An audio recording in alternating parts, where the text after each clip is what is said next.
Okay, hello. We have as always, two sessions this week. And what I wanted to do was talk a little bit really about the 1950s in this session and the next session.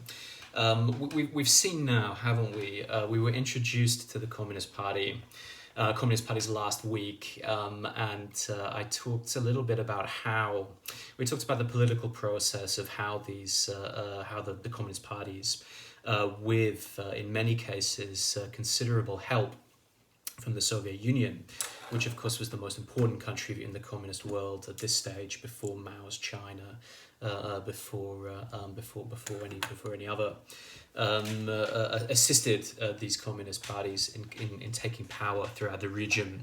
And we showed that there were different ways of assuming power in countries like Poland and Romania and Hungary. There was a huge amount of support given by the Red Army. The Communist parties, at least initially, were not particularly popular, and they needed a huge amount of help to impose themselves upon the societies in question. There are other countries when they're in Central Europe. I was thinking of countries like Czechoslovakia, where the Communist Party had more electoral support, had done quite well. We talked about the reasons why that was, and I showed that their path to power was a little bit different. They played the game, played the game by the rules for a while, didn't they? And eventually seized power in February 1948. And then as we come south, further down, I mean, if you want to look at the first slide, you can see what I'm talking about here. As we come down to the Balkans and look at countries like Yugoslavia and Albania, who we talked a little bit about, didn't we? Last week and the week before that, we talked about the communist takeovers.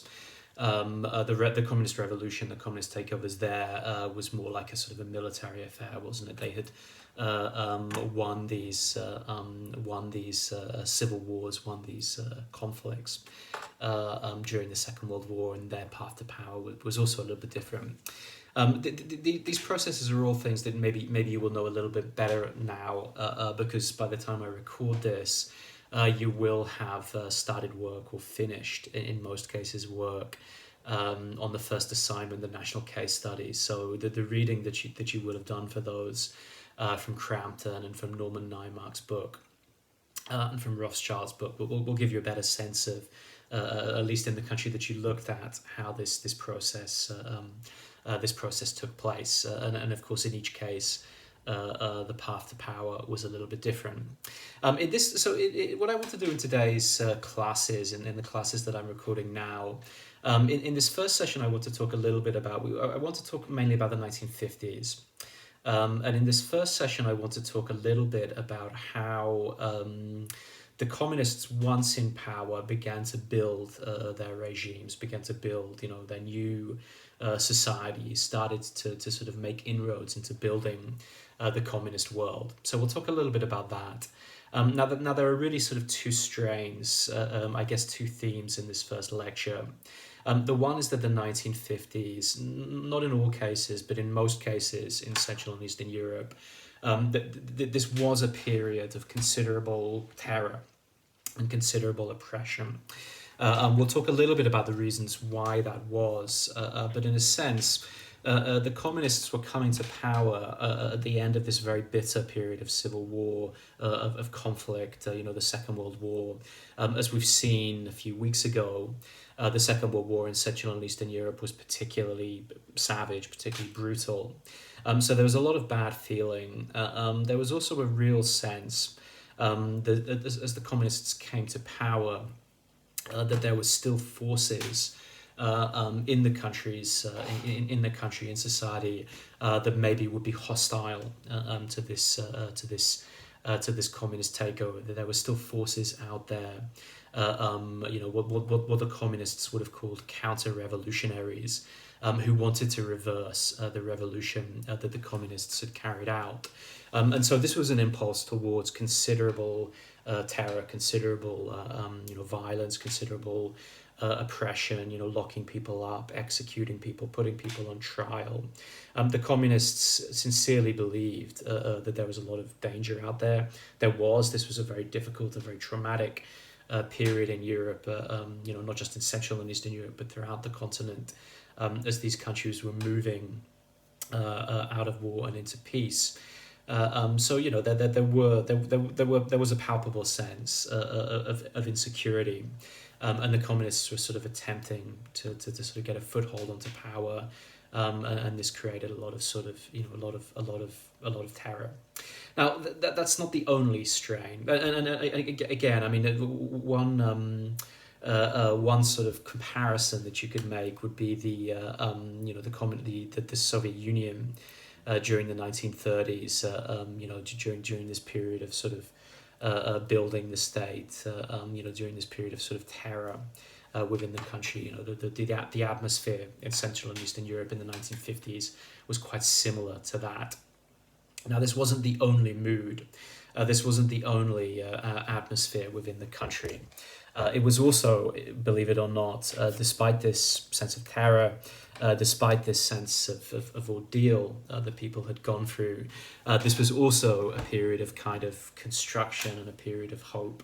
There were people who sort of saw what had happened, saw the changes that had taken place, and believed now that communism was the way forward. Communism was the right sort of the right solution. The right solution in these countries going forward. The communists also, of course, wanted to build a new world.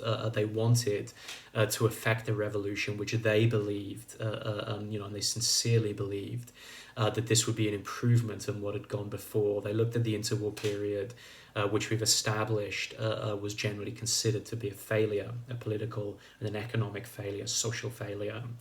They looked at the horrors of the Second World War, and the communists sincerely kind of proposed what they believed would be a more perfect society, a better society, a society in which there was less exploitation, a society in which there was, there was more equality between the various classes of people. There was more opportunity. There was more opportunity for women.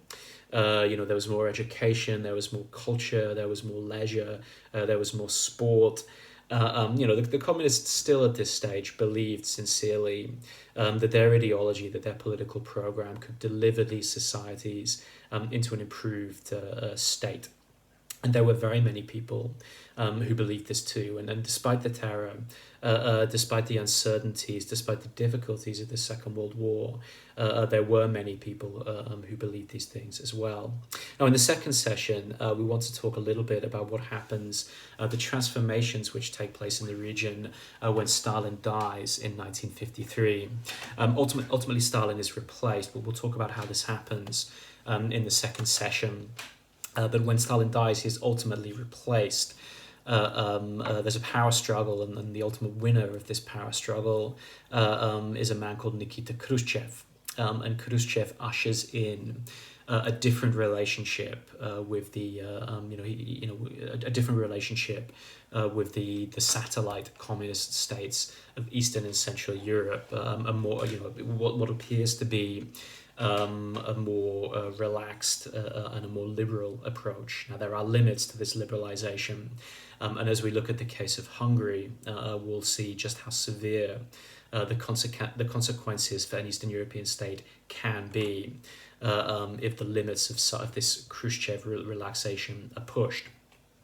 So those are the two parts of the discussion that we're talking about today. Okay, so first of all, let's look at slides number 2 and slide number 3. I told you that this was a period of considerable tension. And a period in many cases of considerable terror.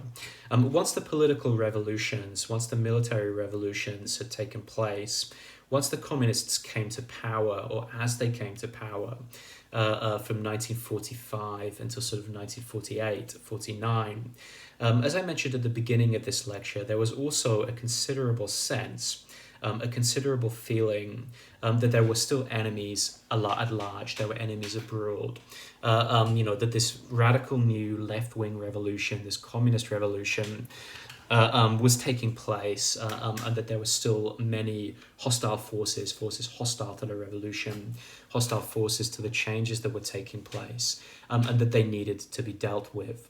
Now, this was one of the reasons why this period, the second half of the 1940s and the first half of the 1950s, in many countries, was a very difficult one. As the communists seized power of the various parts of government and the various institutions, the police, the judiciary, the media, the executive, the government. They also believed that they would need to deal very severely and very quickly with the forces of the past, the forces, the forces out there that were still hostile to them. Now, if you imagine what the situation must have been like, it goes back to what I was saying a few moments ago. The communists have just come to power. In many countries, they don't have mass support. The Communist Party is still relatively small, at least initially. It doesn't have deep roots in many of the societies in question, hasn't been a legal force in the interwar period, has been hounded in the Second World War. And there are very many forces out there which are potentially, the communists' enemies. Many of these countries have been aligned to the Axis powers during the Second World War.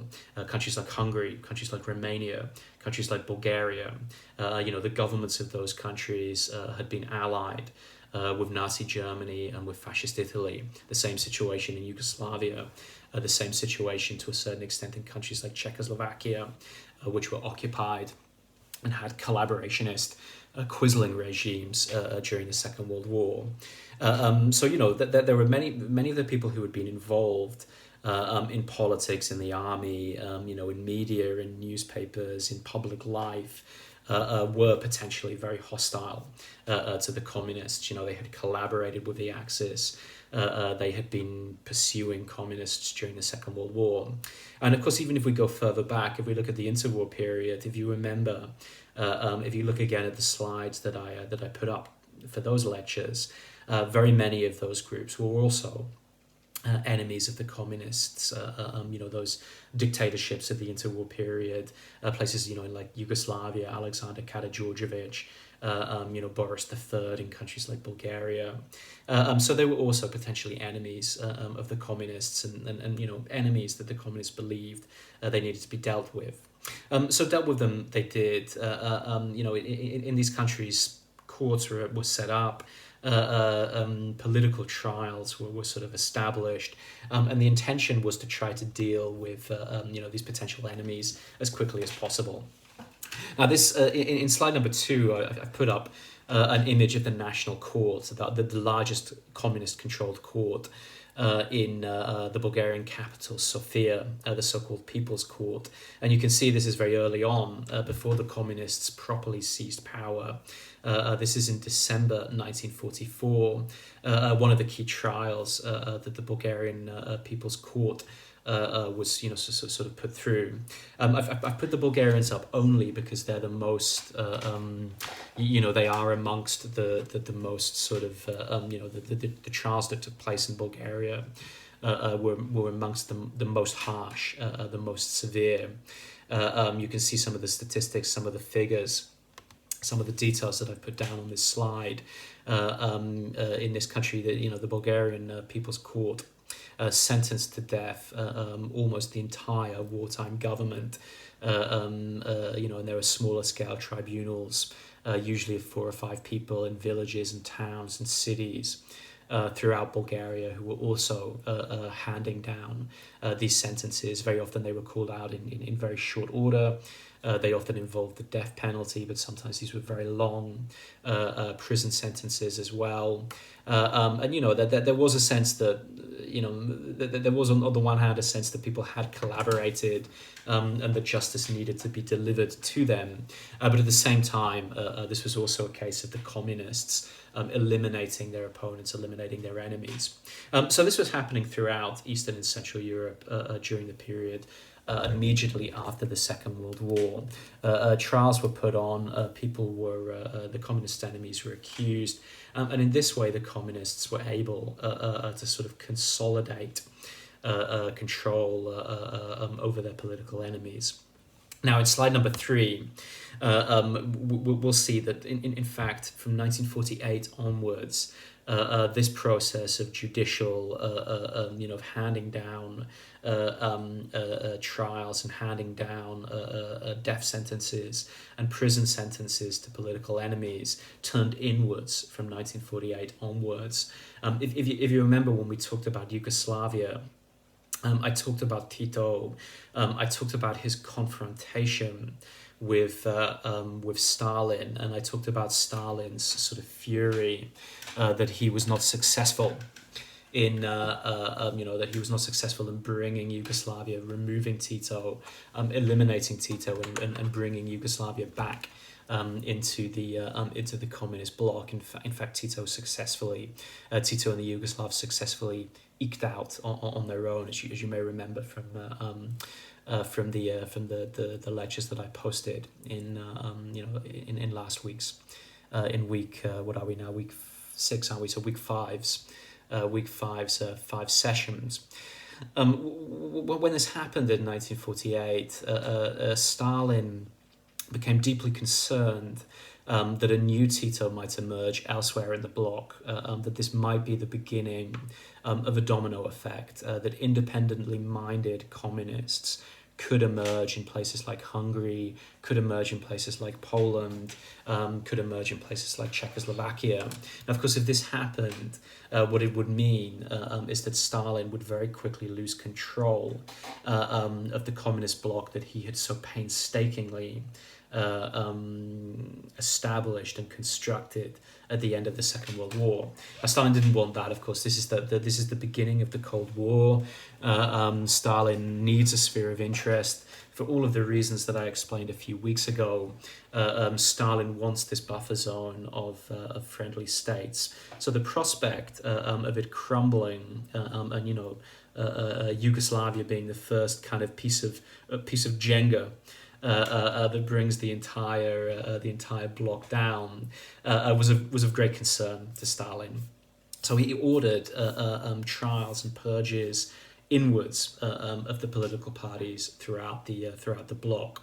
So from 1948 to 1952, there are a series of party political purges, of trials, wherein now the communist parties in each of these countries would sort of remove potentially independent-minded figures. So figures, for example, who hadn't been with Stalin in Moscow during the Second World War, figures who during the Second World War had sort of been a little bit too nationally oriented, who had sort of who had sort of strayed a little bit too far from the Soviet line, from the communist line.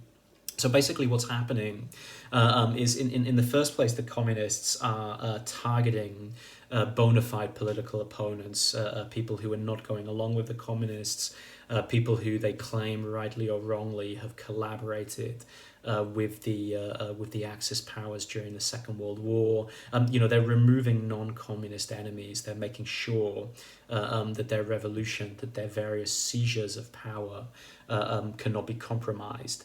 But then in the second stage, from 1948 onwards, the communist parties are now turning inwards.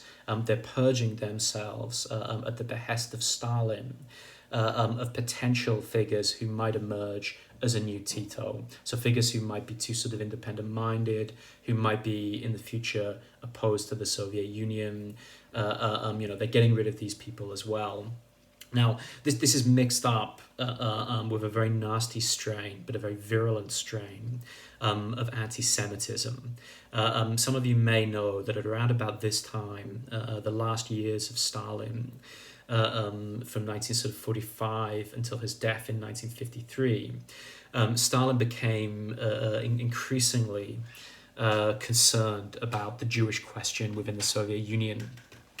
There were various reasons for this, but the main reason was that Stalin was very disappointed with the trajectory of the new Jewish state of Israel, which of course had been formed in 1947, 1948. Now, initially, Stalin had hoped that this state would become a key ally of the communists and a key ally of the Soviet Union. And he had supported this country with weapons. Many of the initial so-called Haganah volunteers who fought with the Jewish defense forces, the Israeli defense forces, came from Eastern Europe. They were Eastern European Jews. They were Soviet Jews. And Stalin hoped that he was sort of setting up another satellite state, that Israel would essentially become, if not an outright communist state, then at least one that was very friendly to the Soviet Union, and would be, a considerable ally within the Soviet bloc. Now, it didn't happen that way, as many of you will know, as today as back then. Very quickly, Israel drifted in a different direction. Its most important international allies turned out to be the West, and particularly, of course, the United States of America. And ultimately, the key allies of the Soviet Union, to a certain extent, also, the key allies of Russia today, became the new Arab national states, the decolonizing states, places like Syria, places like Palestine, places like, at least initially, places like Egypt, places like Iraq. Anyway, the backlash of this meant that Stalin became extremely paranoid of Jews more generally throughout the bloc. So the purges that took place were not only against, they became mixed up with this sort of anti-Semitic campaign that was taking hold in the Soviet Union and was taking hold in the Eastern Bloc, in Central and Eastern Europe as well. The official charge was Zionism, Jewish nationalism, but very often this was simply a euphemism for outright anti-Semitism. Jewish communists, Jewish citizens, Jewish figures in society, in the Soviet Union, but also in these purges that were now taking place amongst the communist parties from 1948 onwards, were particularly targeted.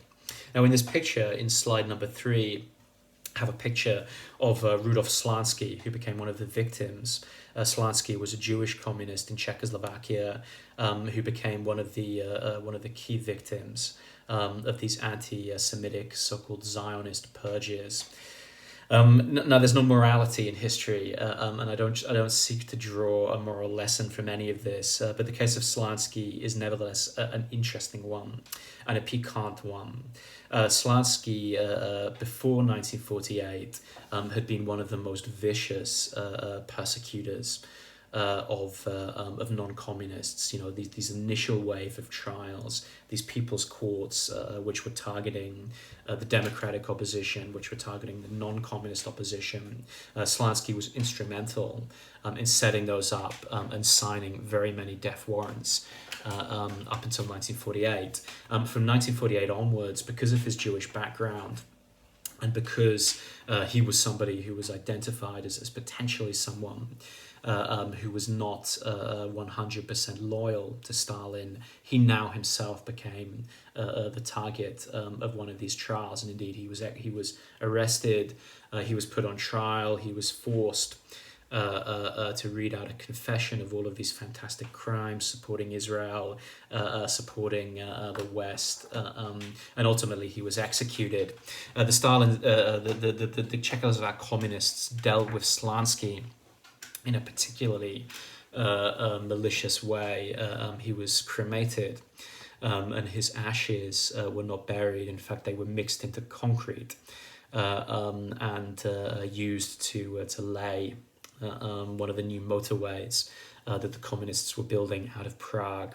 This is just how how much they wanted to add insult to injury. On top of this, Slansky's son, who must have been about 12 at the time, appeared on the radio denouncing his father, saying that he was glad that he was now being put on trial, that he was now going to be executed, and that he completely renounced any paternal filial connection with him, and that he, as far as he was concerned, he no longer had a father. His father was already dead. It was a very powerful and a very blunt message that the Czechoslovak Communist Party was sending to potential enemies. Not only would they be killed, but they would be their reputations and their last days would be extremely harrowing and extremely miserable. This kind of helps to explain perhaps the atmosphere of in many cases outright terror that the Communist Party were inflicting upon their people during this period of building socialism, during this period of the 1930s. This was very much throughout the bloc a period where there were mass denunciations, where you didn't know who was following you. Where it was very often, it was very often a very sort of, very often this was a very sort of a very, it was a terrible time. Now, there was also ethnic violence and ethnic removal. As I return to slide number 4, I didn't speak entirely, I didn't speak to a huge extent about this when I talked about the Second World War and the end of the war, but I will do so now.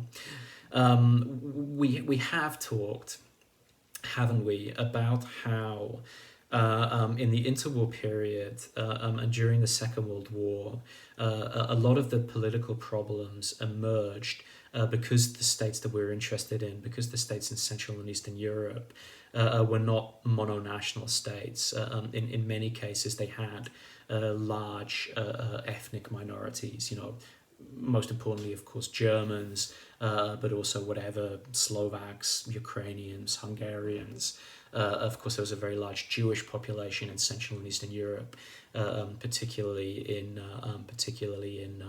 Poland, but not just there, also in Hungary and in the Balkans and in Czechoslovakia. Now, that also changed at the end of the Second World War. The ethnic complexities, the minorities, drastically diminished, in some cases had entirely vanished by the end of the Second World War. Now, in some cases, for example, in the case of the Jewish population, this was simply because of the Holocaust. The Nazi occupation and the Axis occupation of these states in most countries had introduced to them the Nazi policies of racial extermination. So whereas in the interwar period there was a very large Jewish presence throughout the region, a presence which had been there since medieval times, had been there for many hundreds of years. At the end of the Second World War, the Eastern European Jewish population drastically diminished. In places like the Baltics, in places like Yugoslavia, where, as we now know, the Ustasha had been in power in much of the country during the Second World War. The Eastern Jewish population had vanished. They had been liquidated. They had been killed. Now, what remained of that population, those that had escaped the Holocaust, in many cases, those Jews now decided to emigrate away, quite understandably decided to emigrate away from Central and Eastern Europe. Many of them went to the newly formed Jewish state in the Middle East, Israel. Many others went to the United States of America. Many simply got out of there, having experienced such horrors and such difficulties during the Second World War. Now, there are other cases. The German, we talked a little bit, hadn't I, about the Jewish population also in Central, the German population in Central and Eastern Europe. And I told you that they had been there, that they had, the Eastern and Central Europe, countries like Poland, countries like Czechoslovakia, countries like Romania, had a very large German-speaking minorities, in main part because, going right back to the early modern period, the Habsburg Empire had colonized these regions, had allowed German-speaking settlers to go to Western Bohemia, to go to Silesia, in today's Poland, to go to Prussia, which is again in today's Poland, to go to parts of southern Hungary. Those Germans had never lost their language. They hadn't lost their sense of distinct culture, and of course they had become, in many cases, a huge problem for the states in the interwar period. And then again, when of course many of them had supported the German occupation, the Nazi occupation during the Second World War. There were various discussions about how this might be dealt with, about how this ongoing problem of the presence of German minorities in Central and Eastern Europe might be dealt with at the end of the Second World War. Many of those governments in exile that we've been talking about in the last few weeks had debated with Churchill, had debated with Stalin the best way to deal with these German populations. Ultimately, the decision was taken simply to remove them wholesale. Let's take a country, for example, like Czechoslovakia. We'd seen, hadn't we, that in Western Bohemia, the so-called Sudetenlands, there had been a huge problem. There had been millions of Germans.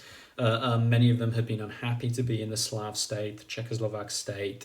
They had supported separatist groups in the 1930s. In the 1940s, they had been part of the occupation regime. The decision was taken at the end of the war simply to remove all of these people wholesale, to pack them, to give them, a few of their possessions, to pack them onto trains, and simply to evacuate them to one of the new Germanies, either what would become the German Democratic Republic, the GDR, the communist state, or Western Germany. Now, there's still a little bit less so now, because so much time has passed. The people in question are now so much older. But for a very long time, this was quite a controversial point. The treatment of these Germans, their rights of return, their rights to sort of regain property and regain things that had been taken from them at the end of the Second World War. The question of the question of these Germans and their treatment and what had happened to them for a very long time was a big topic of discussion. And of course, these expulsions were not always carried out orderly. Again, there's a great sense of recrimination. Many Czechs were extremely angry at the way the Germans had behaved during the Second World War. Now that the war was over, they were out for revenge. A lot of this was just carried out ad hoc. It was not, it was not even the national courts that we heard about earlier. It was simply neighbours going out and wreaking revenge upon people who they felt had behaved badly during the Second World War.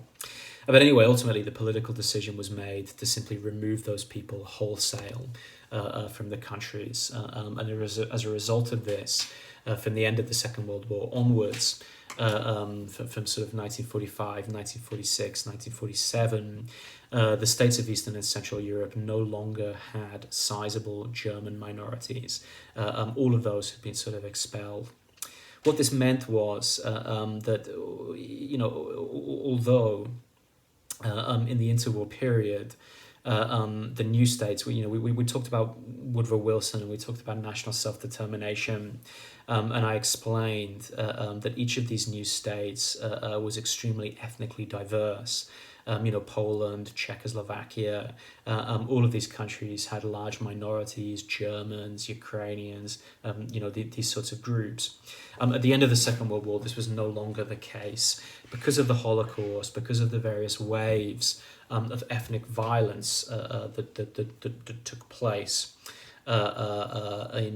in Central and Eastern Europe during the Second World War, it now meant that the countries emerging in Central and Eastern Europe in the Second World War were much more ethnically homogenous. No more German minorities, no more Jewish minorities. These countries were much more, they were much more they were much more ethnically homogenous. Now, you can see in slide number 5, I've given you one example of a country that emerged that had been in the interwar period extremely complex and extremely diverse, but at the end of the Second World War had become a very ethnically homogenous state. So we're looking at a picture of Poland, and as you can see, essentially what happened in Poland at the end of the Second World War. It lost many of its eastern territories. They were annexed to the Soviet Union, and they were Sovietized, and they became part of, as they are today, the new Soviet state.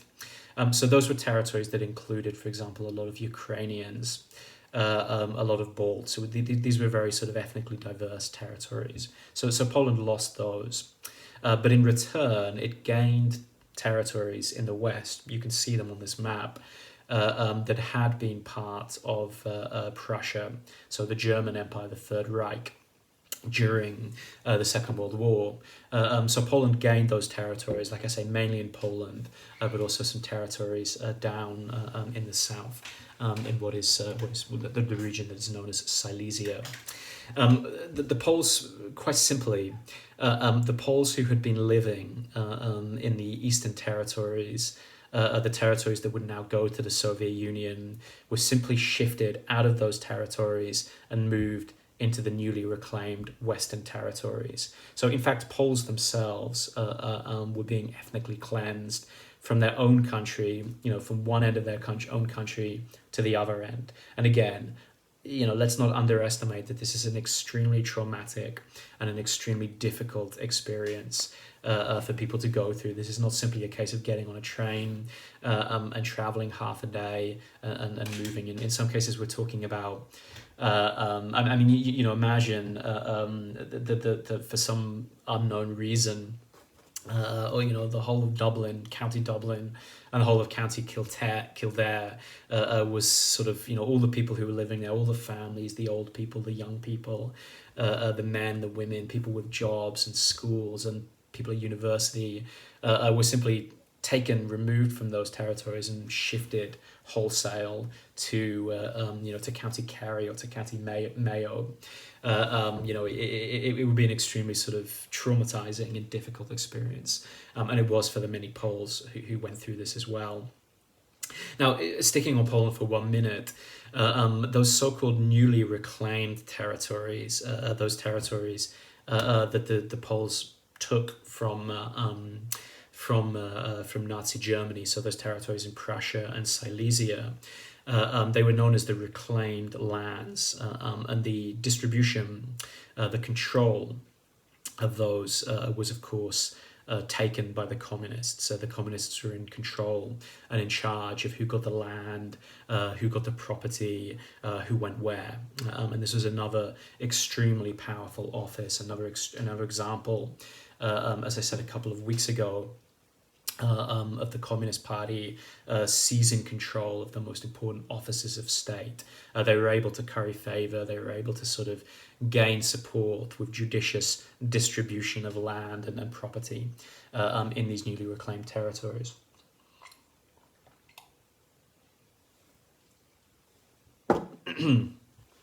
Now, there are a couple of exceptions. There are a couple of countries which remained quite ethnically diverse at the end of the Second World War, and remained so throughout the Cold War. We're not going to talk about them too much in today's lecture, but I just want you to sort of flag this in your head if you can, because in a few weeks' time we will come back to these countries when we talk about the 1980s, and particularly an ethnic conflict in the Balkans in the 1990s. The exceptions to this ethnic homogenization were countries like Yugoslavia. You remember from the lectures that I gave a week ago, Yugoslavia was a country of many different nations, of Serbs, Croats, Slovenes, Albanians, Hungarians, various different religions, Catholics, Christian Orthodox, Jews still, although many had been killed, of course, during the war, and of course Muslims as well. The country remained pretty ethnically homogenous, despite what the Ustasha had tried to do, despite what the Nazis had tried to do. These various groups still lived next to one another, quite mixed up, particularly in places like Bosnia. At the end of the Second World War, they were still, very much on top of each other. And the new communist regime, as we've already spoken about, the communist regime of Josip Broz Tito maintained this ethnic mix and built communist control and the communist system around this kind of ethnic diversity, and this ethnic mix became what he hoped would be one of the strengths of the country. So that's one example. The other example is Bulgaria. Bulgaria was a relatively ethnically homogenous state, but there were still very large numbers of Slavic Muslims and Turks. So the Slavic Muslims were known as Pomaks. And also Bulgarian Turks living in the country, about 10 or 15% of the population. Those were remnants of the Ottoman Empire. Those were Slavs who had converted to Islam during the many centuries of Ottoman control. So they were still in the country as well. The Bulgarian, we'll see later on that the Bulgarian Communist Party also had various ideas about the best way to sort of deal with those parts of its population too.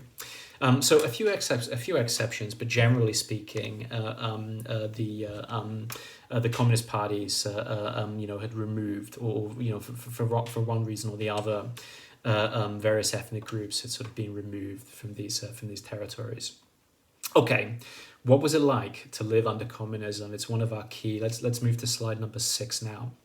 How was it to be part of these communist states? One of the key questions of this module, and one of the questions that we will keep coming back to.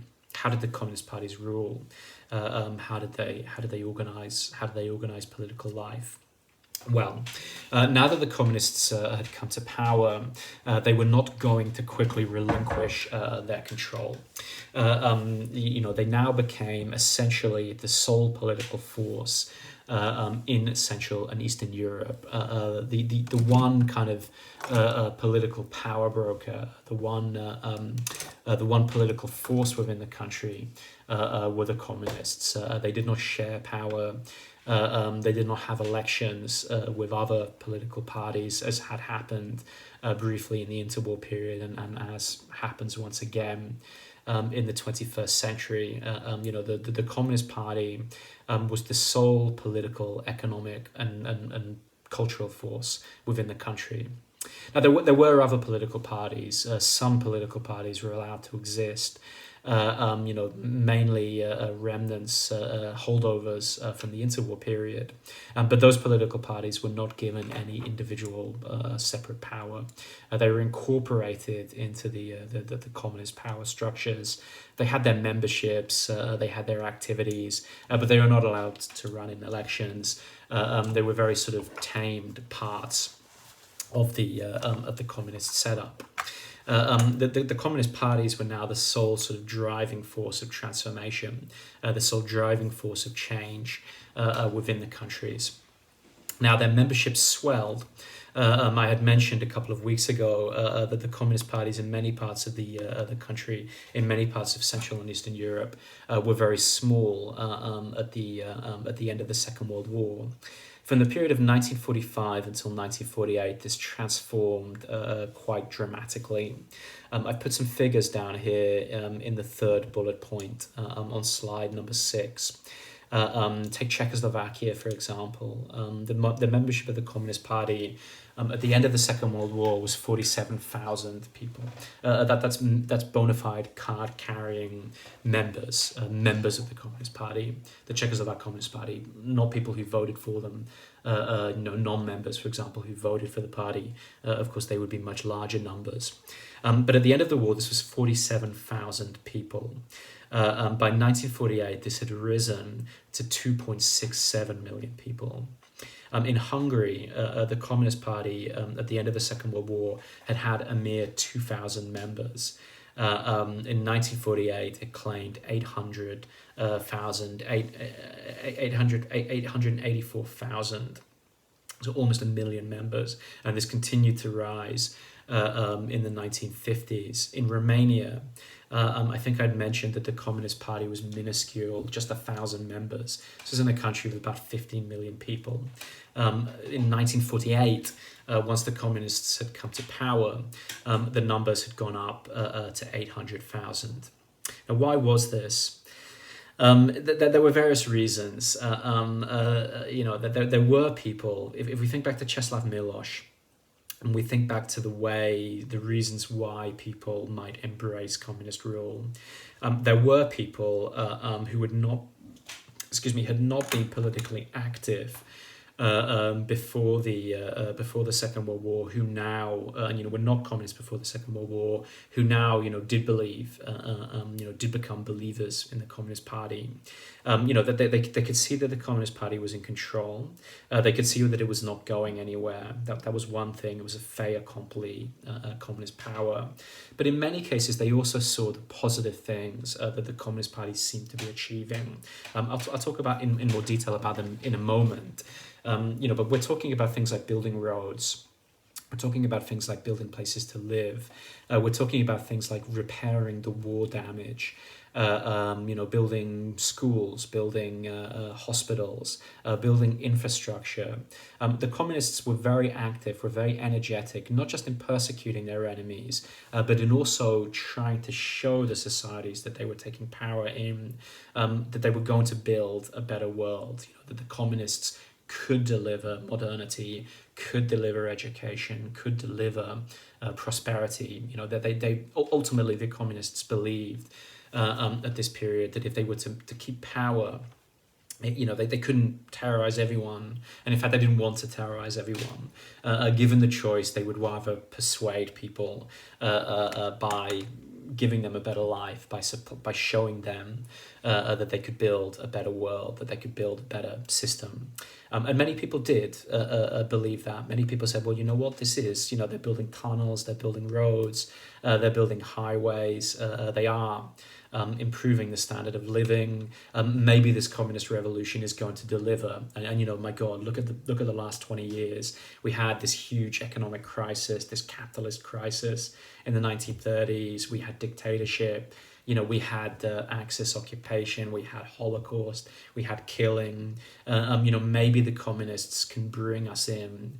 That they can take us to a better place. They can take us to a better world. Now, there were people who were simply pragmatic. There always are in every single society. Take your pick of political parties, if you like. I don't want to get too opinionated, but look at what's happening at the moment in the United States of America. It looks like there's a political change coming. And many of the forces that had been very loyal to the previous political regime seem to be shifting sides pretty quickly. And we suspect that they're doing this not out of some ideological conviction, but simply because they can see that power is shifting, and they can see that a new set of leaders, a new set of rulers are coming to town.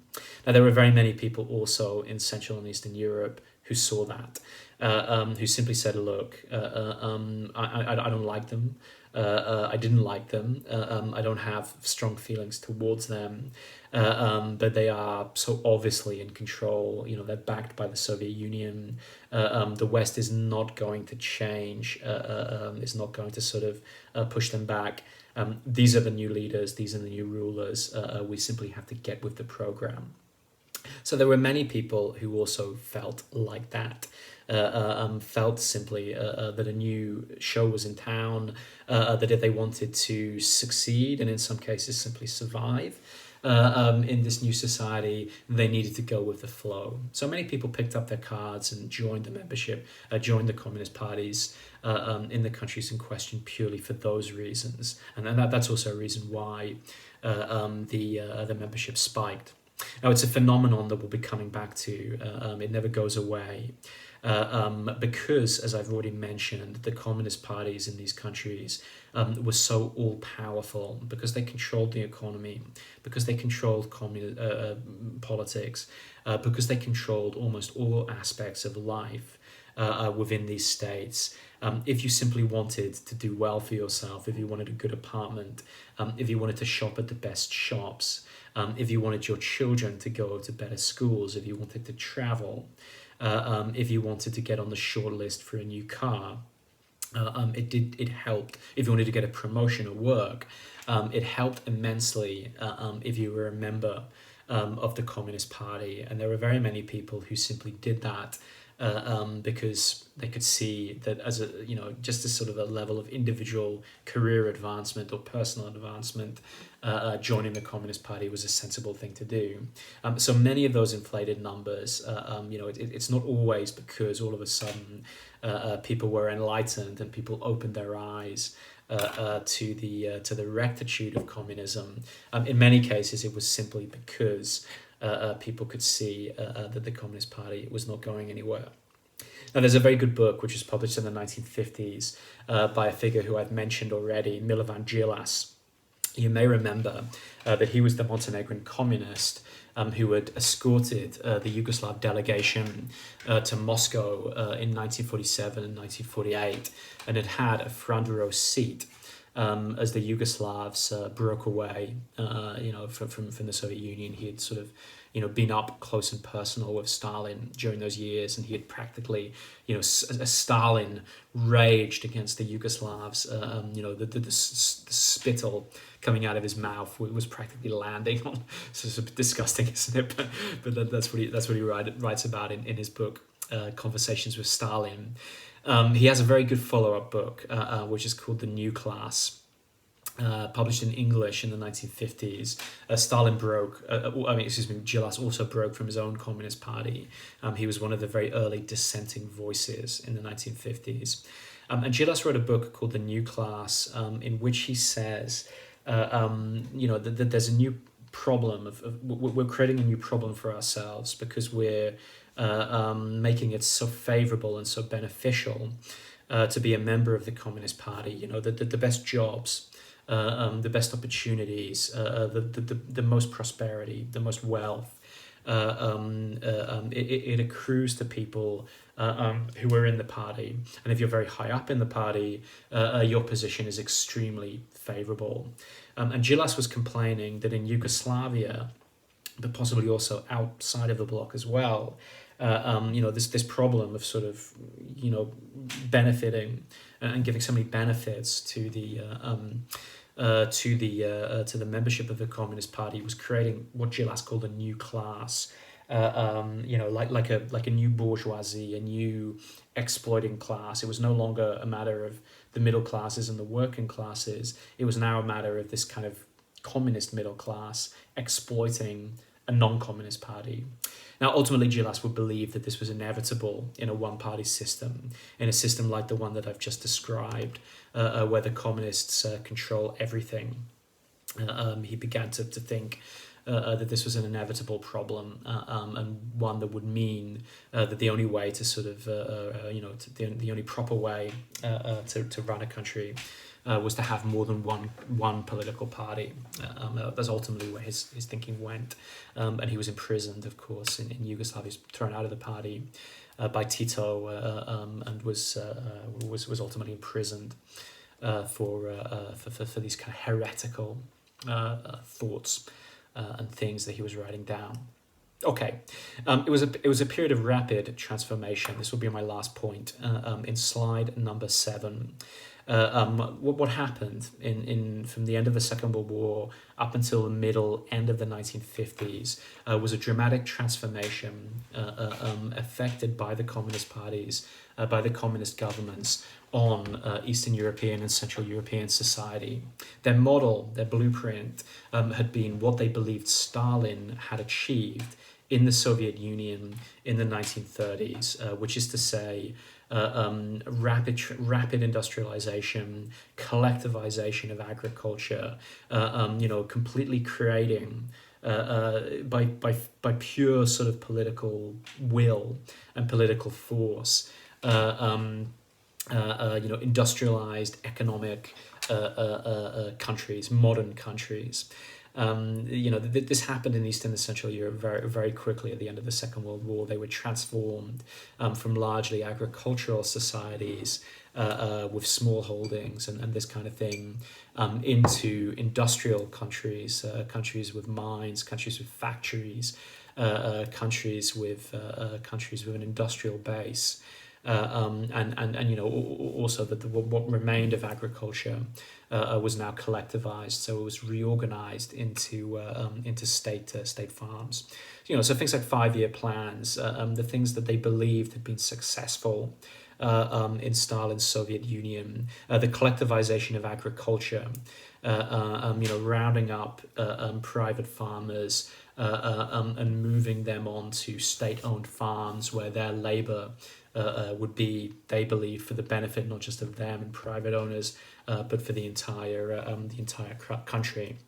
Those were policies, that had been implemented, like I say, in the Soviet Union in the 1930s, and it was believed that these could also be implemented to great effect within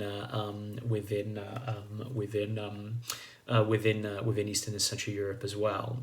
It was also an opportunity that it created many opportunities for many people. It must be said, just like, again, the Soviet Union in the 1930s, it was a time of great terror, but it was also a time of considerable economic advancement and social advancement. Jobs that have been, education had not been, for example, something that the working classes could partake of. In the interwar period. At the end of the Second World War, it was. New universities were opened up. Their entry to them had become much more democratic. It was based simply on academic achievement. Many people went for the first time. Their parents, their grandparents had worked in the fields. They would now be able to go and study things like world literature, or electrical engineering, or foreign languages, or history, if you want to study something like that. Women had been shut down from many work opportunities. They had been shut down from educational opportunities. The communists did make sincere efforts to open up those parts of society, to women as well. In some cases, they had considerable successes. If we take a country like Albania, which I think I mentioned a couple of weeks ago, had been incredibly traditional and almost tribal in the interwar period. Women had occupied a very limited role in society, and had not been involved in politics, had not been involved in education, had not been involved in work, had essentially been at home as mothers and wives, and really nothing else. At the end of the Second World War, when Hoxha came to power, when the Albanian communists came to power, along with their efforts at electrification and building roads and building schools and building hospitals and sanitization and all of these sorts of things that they deemed necessary, they also opened up opportunities to women. Now, they didn't solve gender problems by any way, shape, or form. Women were still subordinate in communist societies. This had not completely changed, but nevertheless, opportunities were vastly opened up in this post-war period. Okay, I can see that I'm really running over time, so I'm going to take a break. Get some coffee, maybe go for a short walk and get some fresh air, and then I'll move on to the next lecture. But I mean, I guess to sum up, the two countervailing, the two prevailing trends in Eastern and Central Europe in the 1950s were, on the one hand, this sense of sort of terror and this sense of oppression, as the communist parties attempted to impose their control and impose their rule on the societies which they now control, and on the other hand, a sense of sort of construction, a sense of moving to the future, a sincere belief and an energetic belief on the part of the communists and their supporters that they can transform society, that they can make the make the countries that they rule more modern, more prosperous, more equal for men, for women, for people who come from impoverished backgrounds.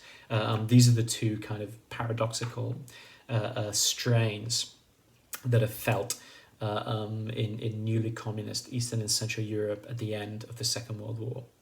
So thank you.